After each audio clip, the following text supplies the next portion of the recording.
Hello everyone, Johnny here, coming at you with my roommate in the house and some men doing construction work on my apartment building, so if you hear any sounds in the background, I'm sorry. Please ignore them, as I'm here to talk about something important, having to do with Pokemon Mystery Dungeon DX. So, a trailer was revealed not too long ago showing more of the game, since all we have right now is a demo and the game is yet to be released at the time of this recording. And in the trailer, there was a part where it went over inviting Pokemon to your Pokemon camps. And this seems to be the replacement for the friend areas that we had in the original Pokemon Mystery Dungeon. So what would happen in that game was you would befriend a Pokemon out in a dungeon and send them back to whatever friend area accompanied that Pokemon. So Pokemon would kind of live in habitats that we created that they would survive in. So for instance, you would have an Azurill, and an Azurill would survive at a beach. So then what you could do when you were not exploring any dungeons and you were just in the hub area, you could go left to these friend areas and pick out which habitat to go visit. And when you would go to those habitats, say the beach, you could go there to pick up Azurill and add Azurill into your team and take Azurill out into dungeons with you on your team. Now, people really liked this feature for many reasons. It was a bunch of different maps that you got to walk around freely and also just see a bunch of Pokemon hanging out together in those habitats, which was really cute and exciting. I particularly liked going to the deep ocean area and seeing my Mantine float around with whatever other deep ocean Pokemon were in that area with him.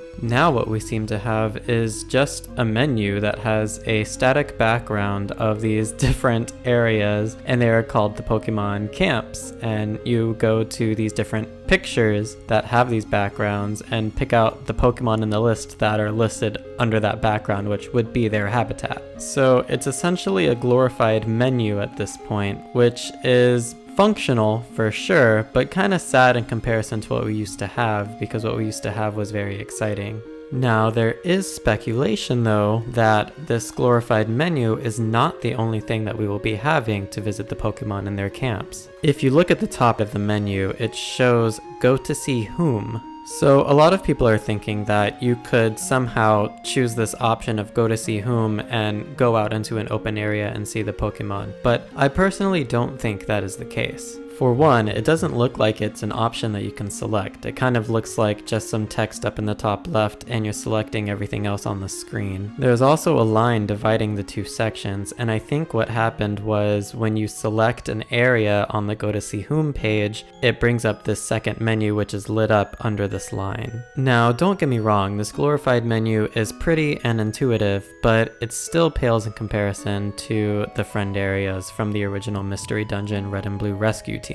But yeah, this is all we really have to go by right now. What do you think about it? Would you rather be walking around the open areas like we had in the first game? Or do you prefer this intuitiveness of the new menus? Do you think we're gonna have both? Let me know your thoughts in the comments. Also, don't forget to like and subscribe and share the video with everyone and get the news out there. In the meantime, I will see you all next video.